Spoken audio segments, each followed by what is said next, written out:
going to get started. First, I want to thank you guys for logging in, especially those that weren't able to be with us last week. We welcome you. To those that were able to be here with us last week, thank you again for getting on. My name is Lydia Rivera Early. I'm the Director of Community Engagement for STCC, and we welcome you to the We the Women virtual tea series. We know that we are living a new normal, and we know that many of us are missing social connections. We're missing that human interaction. So we are hoping that through this platform, we are able to provide a little bit of what we have been missing. Not only that, we are looking to highlight one of 3 women who are doing amazing work in our communities. So we hope that this will be an informative session, that you get to learn a little bit more about Mrs. Martinez, who is our Assistant Superintendent of Schools for Springfield Public Schools. And we hope that you are able to enjoy. Like last week, we had the setup a little bit different for this meeting. So what we did was have 45 minutes of discussion back and forth with the guest speaker. And then at the end of the hour, we allow you guys to ask questions through the chat. This session is gonna be a little bit different in the sense that you guys will have the opportunity to ask questions as we are interacting. So if you do, you can please go to the right-hand side of your screen. There should be a feature that has 3 dots on it, and there you should be able to see that feature to raise your hand. There is a host in the background that will be looking at those, at the hands being raised, and then we'll, at some point, we'll allow you to ask the questions that you have. So I also would like to thank our sponsors of this event, the STCC Office of Multicultural Affairs and the STCC Division of External Affairs and the Foundation. So I will get ready to introduce our guest speaker today. I will read her bio. So Mrs. Martinez grew up in the North End neighborhood of Springfield and is the first Hispanic to serve as Assistant Superintendent in the city of Springfield. A 1983 graduate of Springfield Technical High School, Martinez became a first-generation college student, completing her undergrad studies at Westfield State University in 3 years. Earning a bachelor's degree in business management, she earned a master's degree in education with a minor in Spanish from Elms College and a certificate of advanced graduate studies from Westfield State University. Martinez has received many awards and recognitions for her dedication, commitment, and service to our community.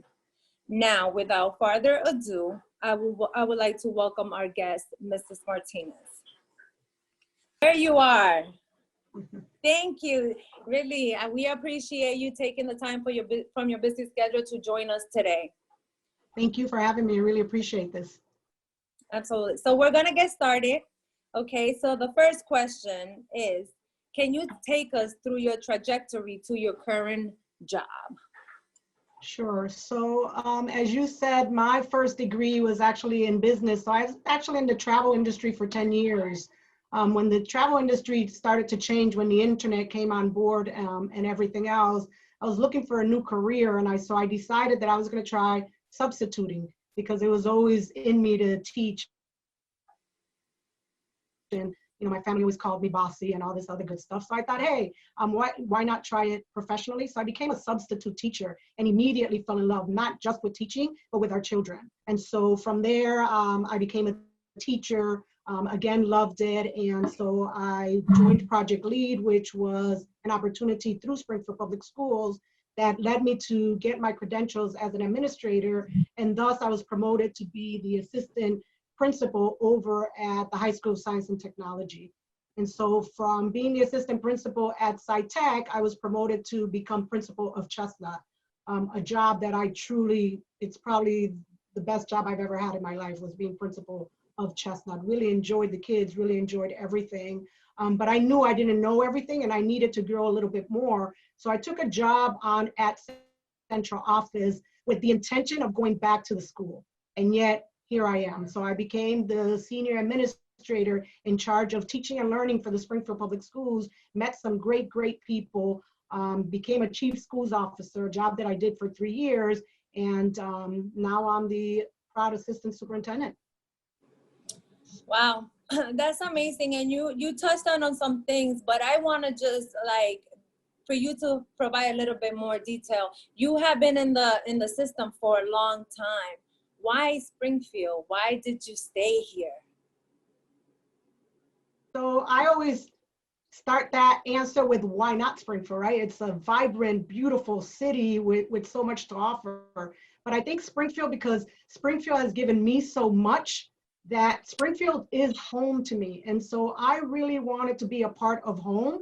And knowing that all my children were going through this school system, I wanted to be a part of their lives also, and to really understand what they were doing and what they were going through. And so Springfield just has always been a part of my heart, not just because it's home, but because it's just such a wonderful city. And so I just couldn't see myself anywhere else. So I'm home. Awesome. Great to hear that. Can you tell us how you balance your work and life responsibilities? That's probably the trickiest thing that I do, is trying to balance that. And some might say I don't balance that at all. But what I really do is pay attention to my family, my husband and my family. And I know that I have to be a wife, and I know that I have to be a daughter. And so I really calendar myself to do certain things, and have come to the agreement with my family that when it's family time, it's family time. I put that phone away. I put those computers away. It's hard sometimes to do that, but I do. And so I give priority to each of them when the priority is required. And so what works for me is to put things in the calendar, and being true to the calendar, and being true to my family, but also being true to my work. And so it's really hard to balance when you have a passion for both family and for your profession. But I do it somehow. It all gets done somehow. Well, thank you. I truly appreciate that answer. Last week, I mentioned a little bit about, as females and as leaders, sometimes we take on so much that we tend to forget sometimes what's most important, including ourselves, right? So we try to keep on taking on and providing for others. So that wasn't just a great answer, but almost like a great tip for us to kind of follow. So thank you. I'm frozen. Our next question will be like, who inspired you and why?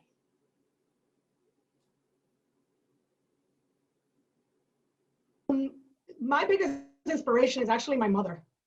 Because, you know, we came to Springfield back in the 60s, and it was just my mom and 4 children.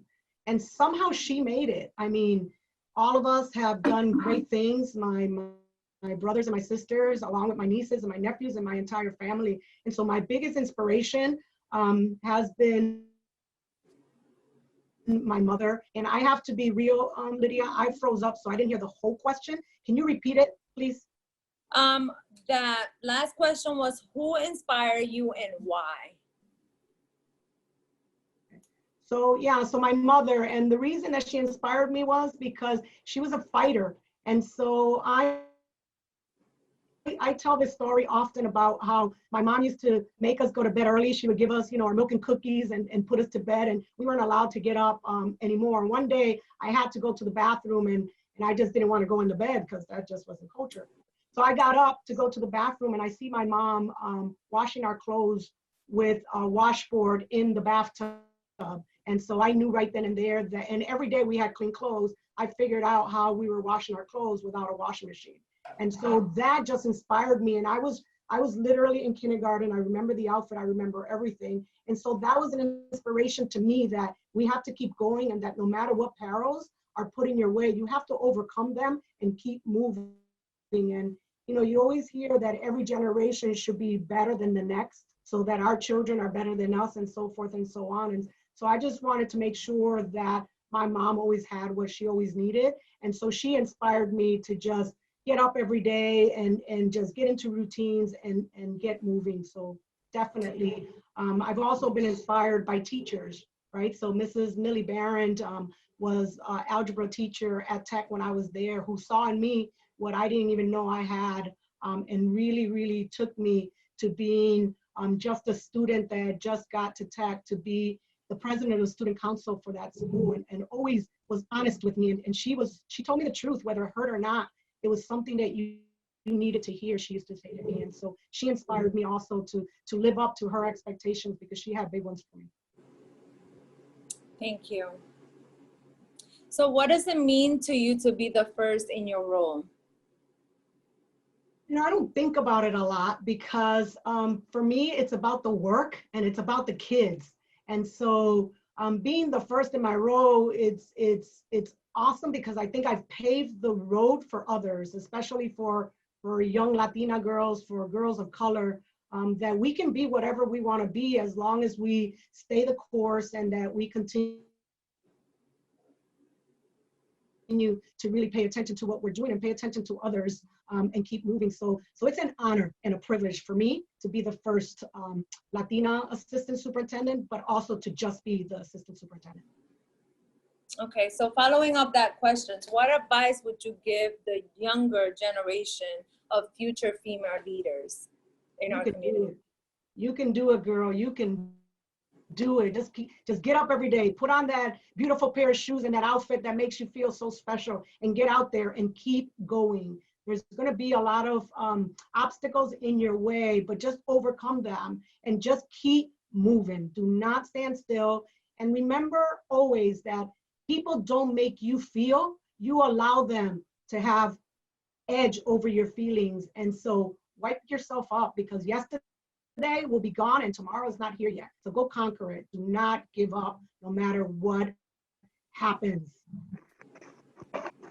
Great advice, especially when it comes to allowing others to project onto you how you feel, right? And how you see yourself. So that's great advice. So do you experience resistance when leading men? Absolutely. I think we experience resistance when we're leading humans in general, but leading men, I have to be fair. Not all men are resistant to being led by females or by women of color. And so yes and no. But that resistance, it's what makes you get stronger as you go along, right? You have to acknowledge the resistance, why the resistance, and try and be really humble about moving past that resistance. So, I mean, it's a learning experience when you get resistance. Okay, following up on that, what are some of the biggest obstacles that you have faced during your career? Oh my goodness. So I think that, you know, there are a lot of labels that are put on us because we're females or because we come from an area of poverty. And so people try to stigmatize you and tell you you can't do things that you really can do if you put your heart and your mind to it. And so some of the barriers that have presented themselves to me were learning experiences. So I turned those into learning experiences. But there's been quite a lot of barriers, especially when there's so much competition for some of the roles that I've held. And when you're coming from an area of academia, you're dealing with a lot of very, very, very intelligent people. And so being prepared and trying to stay one step of those hurdles is really important. And so they continuously come in different forms, in different colors, and from different people. And sometimes those barriers even come from people that you think are on your side. And it turns out that they are not necessarily on your side the way that you thought.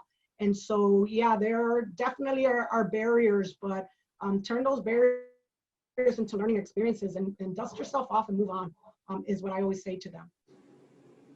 Okay, great. So I'm going to ask another question and then we're going to check and see if we have any questions.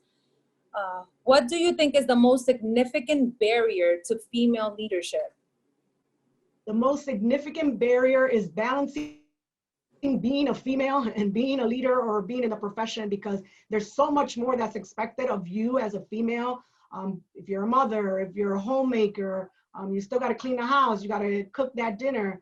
And so really knowing how to balance those things. But I think the biggest barrier is really balancing, like you asked the first question, Lydia, about how do you balance life? And so that is the biggest barrier, is balancing life, balancing being a female, balancing being out in the workforce, balancing being a student, and balancing being a leader in your profession. Okay, so we're gonna check and see if we have any questions this far. If not, we'll move it along. I see no questions from the audience right now. So we'll move on to the next question from me. When you face challenges as a leader, what encourages you? What encourages me is being an educator and letting the children that are under my care know that you have to keep moving. And I think I've said that in just about all of my responses, that it's about taking opportunities and turning them into learning experiences, and to keep going, and to not let those things get in the way of achieving your goals, whatever goals you've set for yourself. And so that would be my number one answer. Okay. Do you have, or did you have, a woman leader as a mentor? Oh yeah, I've had I started talking about my teacher, Miss Barrett.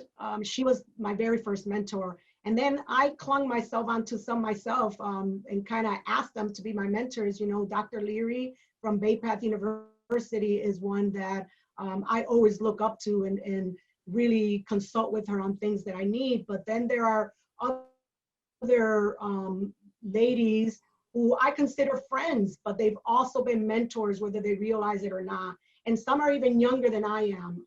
A mentor doesn't have to be somebody that's older than you. A mentor to me is somebody that has a trait or had something that I aspired to, that I admired, or that I really wanted to learn more about.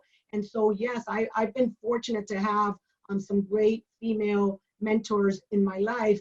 I do have to say that I've also had male mentors in my life who have really pushed me as a female, knowing that females have it so much harder than males. There are some males out there that are very sympathetic to our cause, ladies, about ensuring that we have the same type of opportunities that they had. And so, yes, I always find strong women to associate myself with. They are the ones that I consider and call my friends.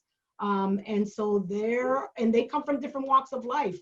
They're not all in the world of education. Some have been leaders, and honestly, some have not been so successful as they wanted to be, but they were still mentors because they still had something to share. So I've been very fortunate to know some very strong, beautiful women that have helped me along the way and who listen to me, because you always need to have somebody to talk to. And to me, those are the people that I consider my mentors, those folks that I could be me and I could really tell them what I'm feeling or what I'm struggling with, and that have been able to help me get over the hump of whatever it is that I've been stuck on.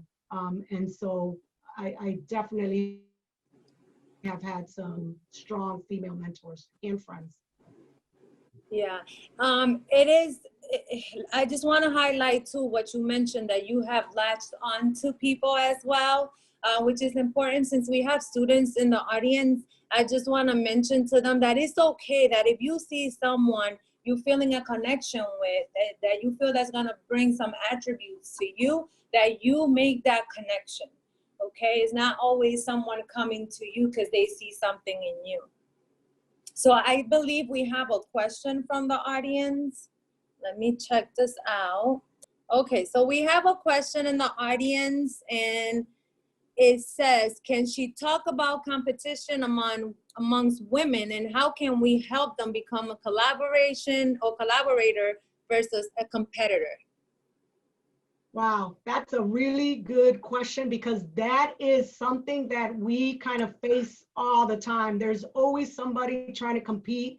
You know, one of the things that I've also noticed is that sometimes we are our worst enemy, and we try to to really be a part of something. And we have to understand that there's a space and a place for each and every one of us. Maybe not right now, but perhaps tomorrow. So for example, in my position, I'm obviously not going to be here forever. And so this seat is going to open up at some point. And so what I try to do with my competitors is I try to make them my friends and to say, look, I'm not sure what the competition is about when I can. I'm not sure what this competition is about, but let's look and see where you belong in the organization right now, because this seat is taken, but it's not going to be taken forever. And so sometimes what happens when folks are competing for the seat, they kind of lose sight of what they are doing now to get there. And so I'm always looking to really collaborate with folks. Those of you who are here that have ever heard me know, I'm always trying to bring somebody into the mix to do something. Just because I hold the title does not mean that I have to do all the work. And so you're always looking for folks to really collaborate with you and be part of your journey, even if they don't have the title. And I try to highlight those folks. You know, I have some females that I work with right now that are just amazing, and that they can do my job, I'm sure, with the proper training, a little bit more maturity. However, they bring a piece to my job that I can't live without or don't want to live without. I want them to be there. I want them to do that piece of it. So part of the competitive nature of us as being humans sometimes just has to be kind of channeled in a different way so that we can share the journey, because this profession, this job, this title is not about that. It's about a journey. It's about accomplishing something for children. It's about the children of Springfield, and the children of Springfield need so much more. Some of them don't even know me, because I make sure that I bring to them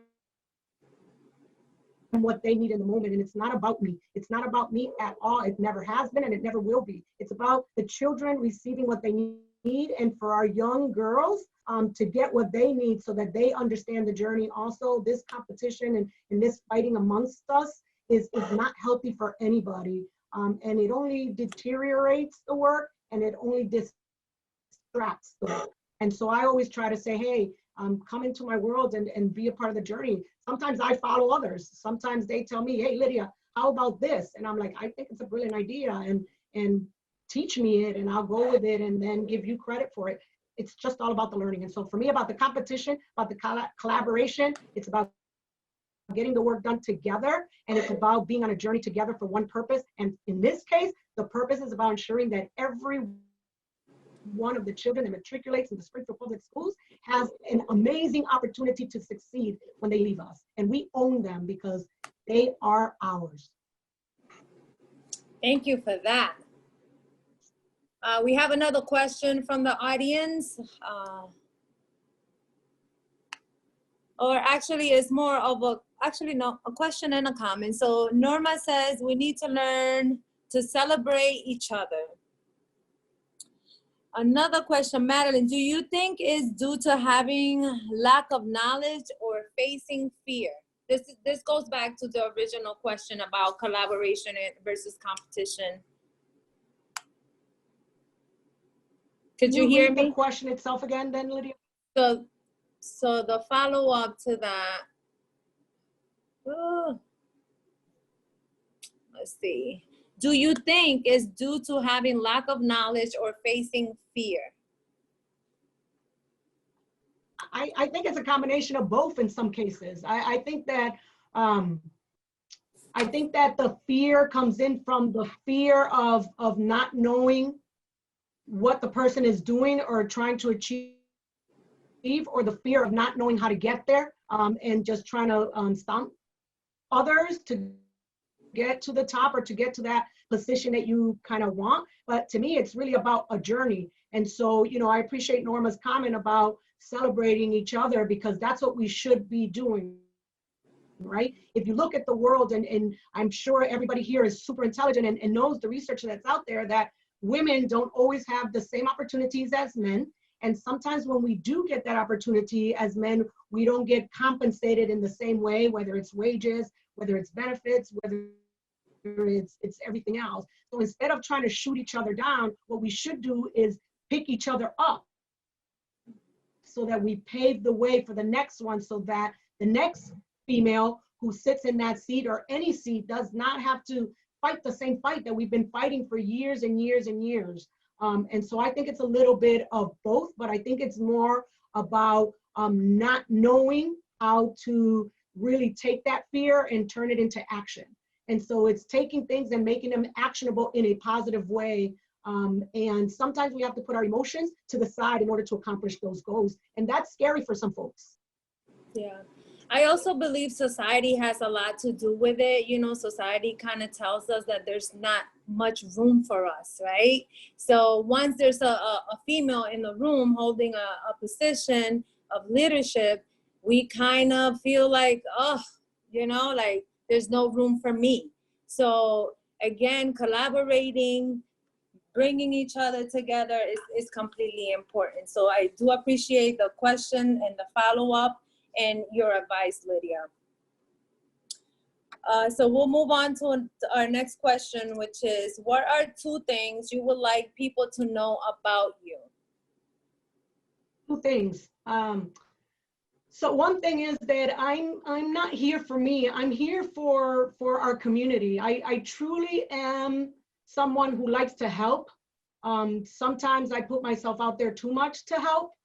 But I really like to be a part of things that empower children. I want folks to know that I took this job not for me, because believe me, it's a lot of work. I took it because I wanted to make sure that our children, the children that look like me, that have been on the journey that I have been on, that they have opportunities and doors opened for them so that they can make it to the next level without the same struggles or the same fights that I did. And so the first thing is for people to know that I'm really here to help, that I truly want to be a collaborator, and that I really want to help in any way that I can. And then the second one is that I'm actually a really humble person who just loves people.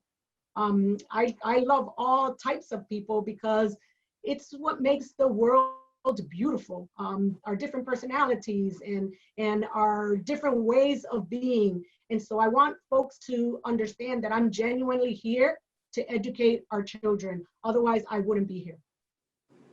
Thanks. Can you tell us what has been your most proudest moment in your career? In my career, the proudest moment has been, I think it's actually the journey that I took. You know, I always talk about theory versus practice and reality. And so it's easy to read a book, right? And to talk to people and tell people what to do versus people that have actually lived it and have done it. And so my proudest moment was starting as a substitute teacher and really having the opportunity to experience being a teacher and being an assistant principal and being a principal and being a senior administrator and being a chief to basically make it where I am. I appreciated that journey because through each piece of that journey, I learned a little bit more, not just about education, but about myself and about our children, and about our city and our communities. And so I'm very proud that I didn't go from 0 to 100 in today. I'm proud that I actually took all the steps that I did, kind of like climbing stairs to get to the 2nd floor. You know, you could jump up, maybe. You can take an elevator, but I prefer the hard road.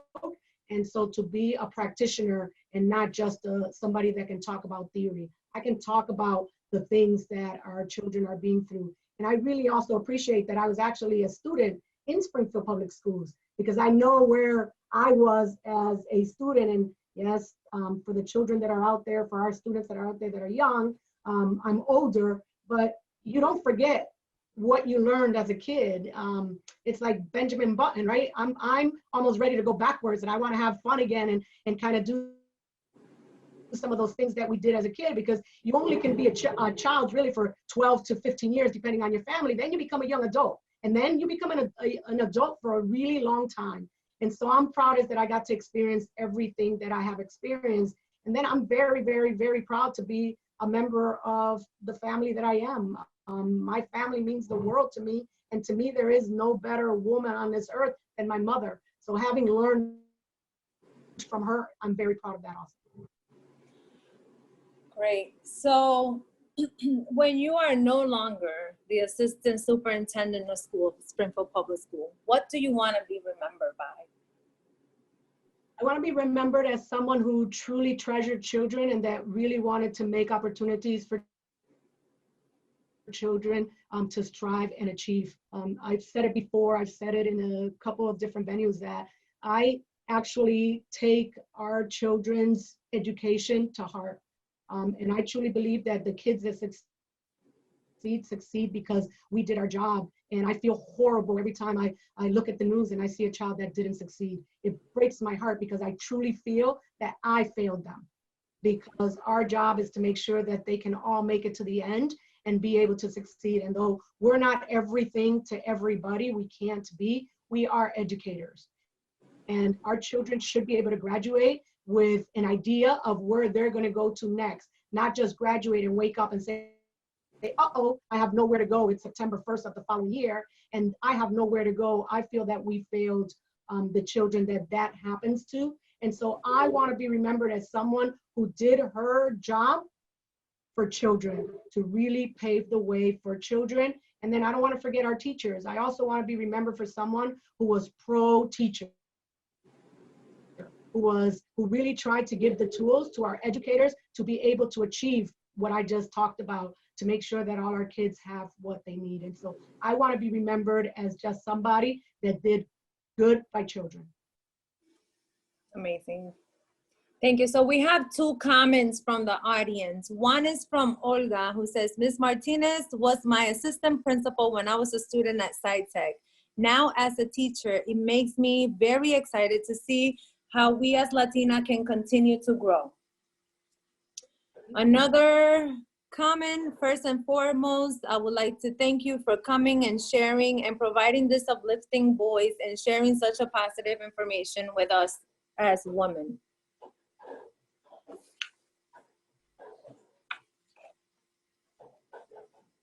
So I'm gonna do a time check real quick. We're right around 2:40. So I know, again, like I mentioned at the beginning of this session, these are some very different times, and we are all trying to adjust to what's happening in the world around us, right? So I'm gonna move and shift a little bit to ask some questions regarding that. And the first one would be, how have the current pandemic, COVID-19, impacted your job?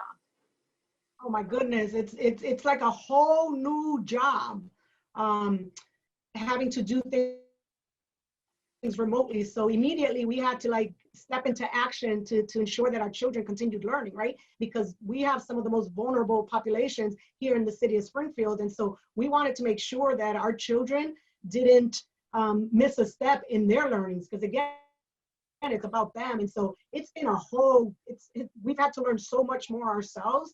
And so that's part of the adaptivity that has to occur with changing times. So we had to immediately spring into action to do things that we hadn't even planned to do, to put things in place that we hadn't had time to really talk about, and then to really bring to fruition some of the things that we had already started. So it's been challenging, but it's been really fun, but the learning has been amazing. And so, I wanted to say thank you to the ladies that made the comments, because, to Olga's point, you never know when you are touching somebody's life, but you know how you made them feel when you walked away sometimes. And so it's heartwarming to know that some lives were touched, and we have to continue touching them even now that it's such a tough time for our children. The good thing is that we're beyond the millennials, right? That our children are so adapted to technology that it just made us help them use that technology in a different way. So I'm grateful for that piece of it. That's awesome. We do have someone who's raising their hand. If Ella can unmute herself, she can ask her question. Well, I don't have a question. I just want to make a statement. And I just want to let her to know that whenever we came in contact, she always made me feel like I made a difference. And it always gave me positive, motivating energy. And so I just want to thank her. And right now I am retired, but I just want to thank her for every time we met. Her smile just brightened up my space. And I just wanted to say thank you. Thanks, Ella. I love you too. That is awesome. Thank you for that, Ella. So we're going to continue with this COVID-19 conversation. You did kind of make reference to the students and then being able to adjust to at least the piece of the technology portion of it all. But how have the families been coping with this new adjustment? I have to tell you that I've watched not only some of my family members, but some friends and then some strangers about first the teachers, right? So I'm going to talk about because we have families in our school district that some of those teachers are our teachers, their kids are our students. And so they've had to adapt to two ways of life. And so first I want to take off my hat to all our educators that are also parents out there that have had to do both jobs, be the teacher and then be the mother, but then also be a part of us, the learning that continues to happen for Springfield Public Schools. I know for our families that it is not easy. And I wish that I could show up at everybody's house or Zoom in and do some tutoring with some of the kids because it's been hard. And again, some of our families are not traditional families. We have foster moms, we have dads that are the number one adult in the house, and then we have educators that are both. And so I know that it has not been easy for the families. We want to hear from the families. I would love the emails to come. They and trust me, they are coming. So I'm not saying they're not, they are. But we want them to continue coming because it gives us an insight as what's happening in those homes. And even talking to some of the children that I know and talking to some of our kids out in the streets, it's not easy for them either. And so to our families, we know it's not easy. We know that technology is not always there. I mean, I froze up at one point during this interview, and that's why I had to ask you to repeat it because it kind of came in muffled. And so technology is not all of it. What I want to tell families is that the learning for children, don't wait for us. Cook with them, teach them how to cook, teach them how to do whatever hobby it is that you love, teach them how to do it because there's a lesson in everything. Take them for a walk, have them count the steps of how far it is from their sidewalk to cross the street. Well, maybe not cross the street because I don't like to happen, but to go to the other block and how long is that? Turn that into a math problem. Even if they're watching a TV program, what is it that you watch? Have them write about it. And so what I want to tell families, not to just rely on our lessons. Yes, you have to turn in those lessons in order to be able to get credit for the fourth marking period, but that learning can happen with anything within your home as long as it's a positive thing. Have them read to you and then explain to you what they read, and it could be a sentence. It doesn't have to be a book. And so we know how hard it is for our families. We want to hear from you. We want to hear ideas. We're trying different modalities for our parents to be able to teach our children so that our children continue to learn together. But we're still here and the schools are still open. And if there's anything, I mean, the schools are still open. They're also open, but they're open. And if you need anything at all, reach out to myself or the principal. There's tons of us out there that want to help you. Oh, amazing. As a mother myself, I had to say that the public school system has been doing an amazing job trying to keep the communication going, trying to keep us engaged.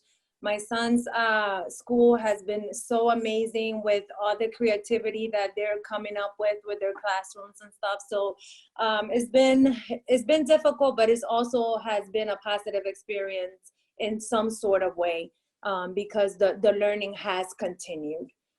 So that's very good. And so with that said, do you guys have any plans? What's happening for the summer? Like, what's happening summer schools, summer camps? Can you talk a little bit about that? Absolutely. So the bottom line is we're still waiting for guidance from the commissioner, but we do our own work in lieu of the guidance. So far what's happening is we've planned summer school 3 ways. One, to do the traditional summer school, which I doubt is going to happen just because we all see the news and what the cases are happening here in Springfield. do the remote that we've been working on, trying to do it a little differently. We've learned also because we were learning as we were doing some of these distant learning activities. We've learned a lot also. So we're going to modify some things for the summer and try them. If we do a summer remotely, we're going to do it a little differently. And so we are really grateful for all of our teachers and our counselors and our staff who have given us some brilliant, great ideas, and they have been critical to tell us this didn't work and here's why, because that's the only way we're going to grow together. So the way that summer is going to look, it's still in the making. However, it looks like it's going to might be a little bit of remote and a little bit of in-person, because we do have some students that have special needs that we gotta make sure that we fulfill their IEPs and do everything. So I think it's gonna be a hybrid model. We'll be releasing more of that within the next week. We're working on it as we speak right now, but we understand that it's time to get, summer's gonna be a little harder than keeping the kids inside in the winter, right? They, at least when it's raining and it's cold, they wanna be inside, but when it's sunny and beautiful, we know that they're gonna be a little bit more distracted than they would normally be. So we're really trying. So if there's anybody out there with any ideas for me, feel free to shoot them to my email. I would love to hear them. As far as the camps, I know we've been talking to the YMCA and others, and that's a little bit different, right? It's like the colleges and the universities, because those could be mega areas for where COVID could be spread, and we have to take safety and security first. And so I know that there are conversations about what that's going to look like, and is it feasible to have a remote camp versus a remote classroom? That's a question. It's something we've never done before. So more to come on that, but I want to hear everybody's idea, and we are on it.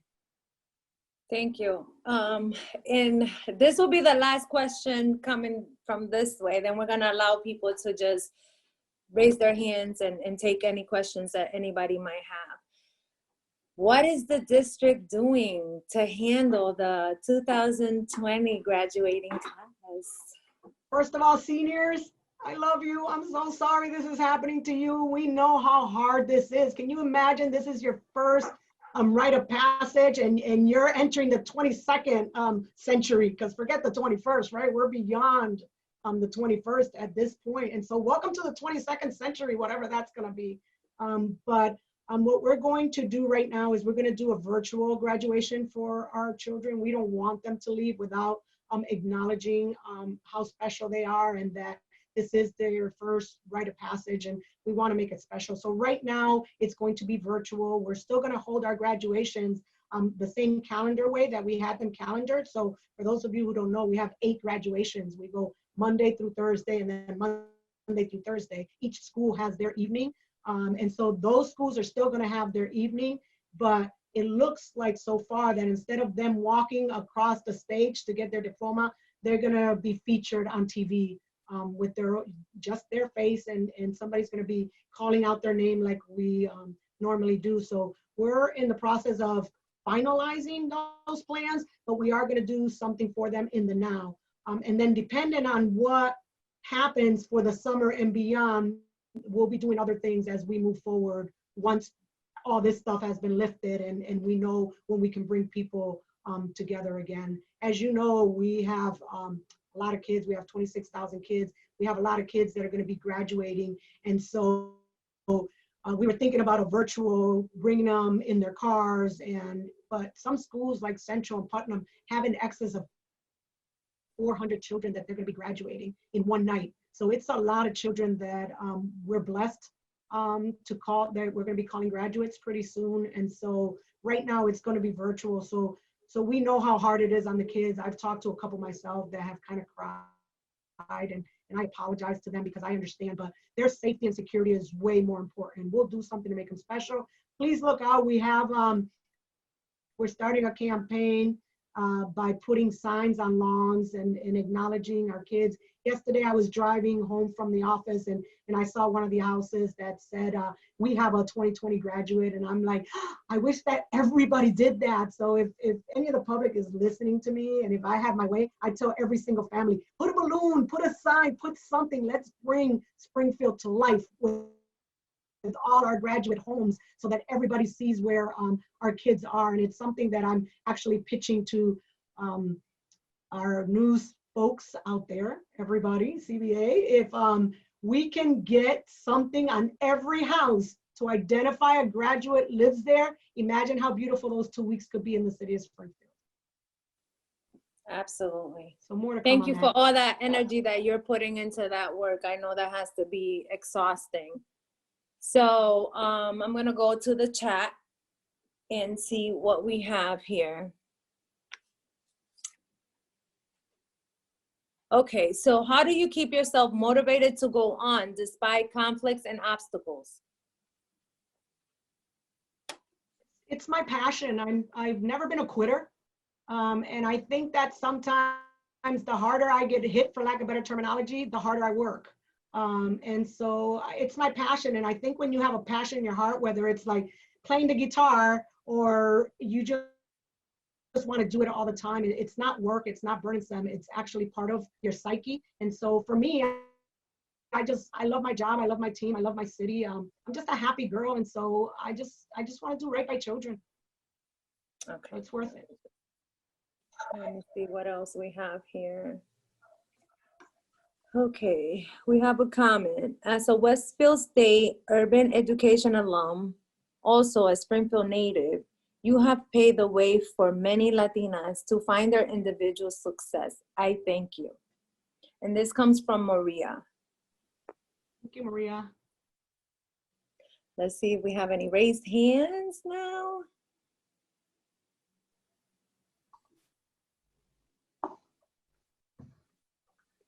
Lydia, I have a question. Okay, come on. Lydia, if you could go back in time and give your 20-year-old self advice, what would you say?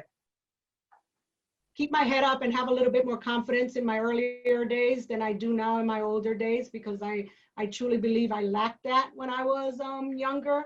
And so I think that having confidence in yourself and believing in yourself is really important. So I would kick my 20-year-old in the fanny a couple times when I put my head down, when I should have really raised it.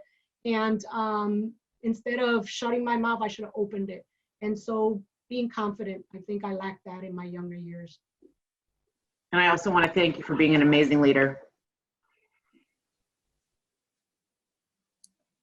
Any other questions? Feel free to unmute yourself and ask. Lydia, you know, you said something earlier that I want to kind of touch upon again. When I talked about that, we were talking about mentors, and I said that I latched myself onto folks. Ladies, there are some amazing, amazing ladies out there. Find one, and don't ever be afraid to say to somebody, hey, I think you're amazing. Can you help me out a little bit? Or, hey, I love the way you do this, can you teach me? Because I've yet to go up to somebody to say, hey, how did you do that? Or can I be a part of that? Where somebody said, get out of here. They're like, oh yes, because we're all teachers in our own right. So find those folks out there and surround yourselves with really positive people that truly believe in you. And we all have naysayers and we all have haters. Don't give them your energy. Give it to the positive folks that really truly believe in you and that believe in themselves and help you get there also. Thank you for saying that, emphasizing that. That's awesome. I believe we have another question from the audience. Do you know of any local groups or classes that meet and discuss women empowerment or working towards bettering our inner selves, such as personal growth?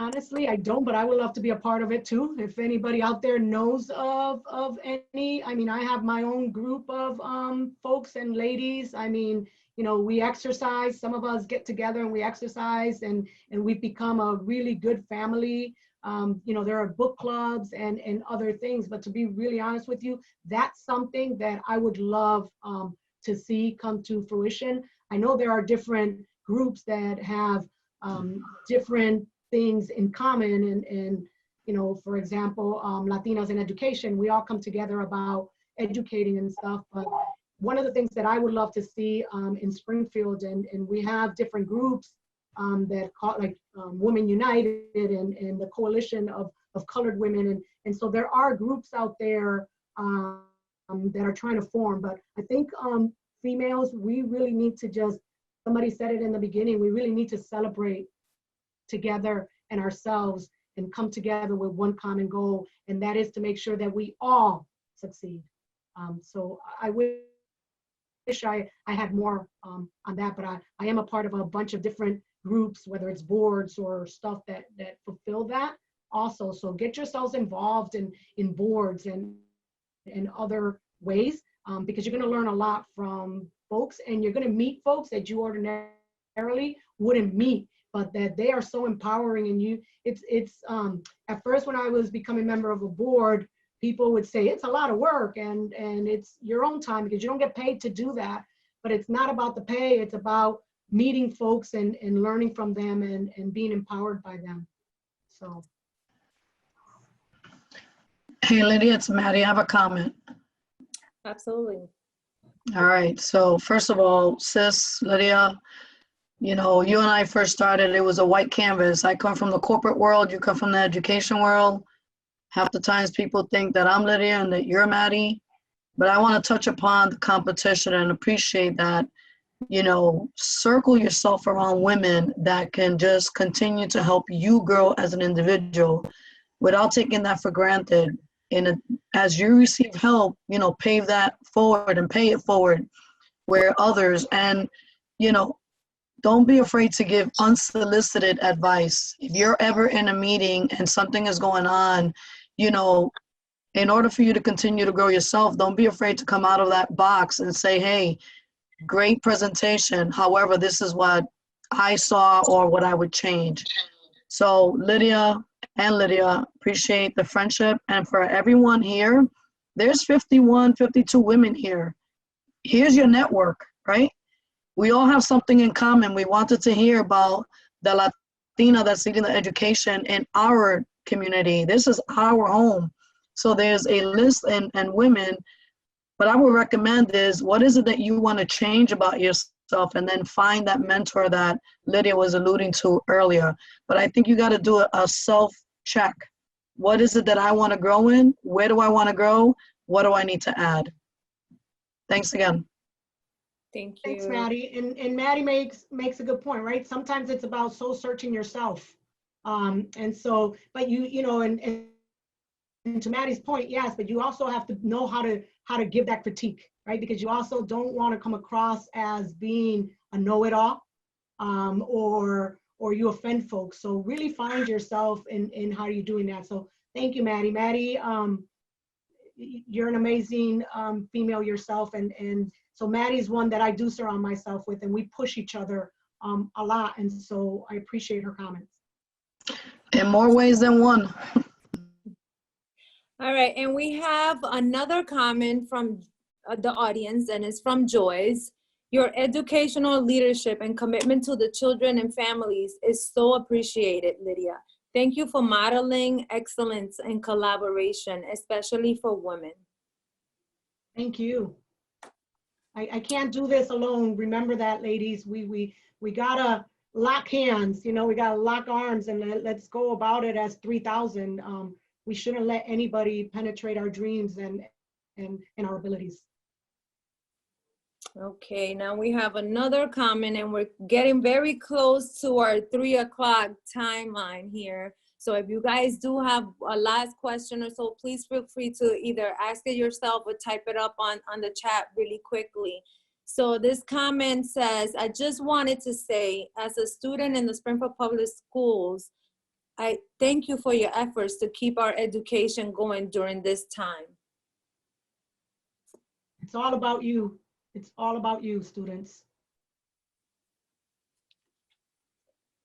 Okay, let's see if we have anything else before we close it up. We don't, and it's just 3 o'clock right now, so I just want to take the time to, again, Lydia, thank you not only for agreeing to be the speaker today in today's session, but for all the work that you have done.